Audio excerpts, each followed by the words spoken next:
U.S. officials continue to push North Korea to release Kenneth Bae, an American missionary. He's been sentenced to 15 years in prison on charges of plotting to overthrow the government. If China can help with that release, Secretary Kerry's willing to try, says State Department spokeswoman Marie Harf. Of course, the Chinese enjoy a special relationship with the North Korean government that has proved helpful in pushing some of our mutual goals, right? Whether it's denuclearization of the peninsula, getting North Korea to stop taking provocative actions. Certainly, if there could be a role, again, I don't know that there is, but if there could be, I'm sure we'd be happy to have that conversation. The standoff shows that Washington knows little about what's going on in Pyongyang, especially since the rise of Kim Jong-un, says American University professor Lou Goodman. I don't think there's real knowledge about what the agenda is of this new regime, how they see themselves. There isn't knowledge about who has contacts, who doesn't have contacts. China, as North Korea's principal contact, is working to improve dialogue with Pyongyang, says Foreign Ministry spokesman Hong Lei.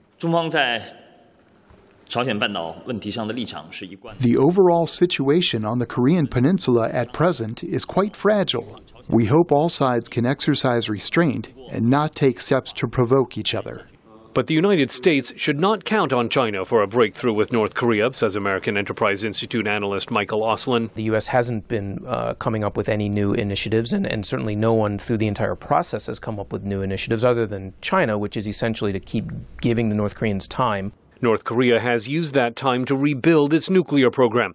The United States says it will not resume talks with Pyongyang until it agrees to restart nuclear inspections. Assistant Secretary for East Asian Affairs, Danny Russell. Talks for talk's sake are not the path to verifiable denuclearization. It's essential that North Korea participate as a serious negotiating partner.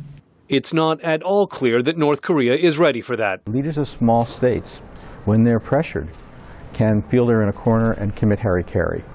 And I think China fears that. China really fears instability within its region.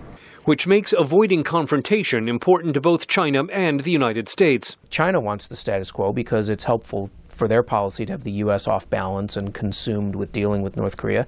The U.S. wants the status quo because, quite frankly, during a decade of wars in Iraq and Afghanistan, we didn't and couldn't have dealt with and didn't want to deal with something changing on the peninsula. In Seoul, Kerry also hopes to ease tensions between South Korea and Japan over disputed islands that may contain large deposits of natural gas.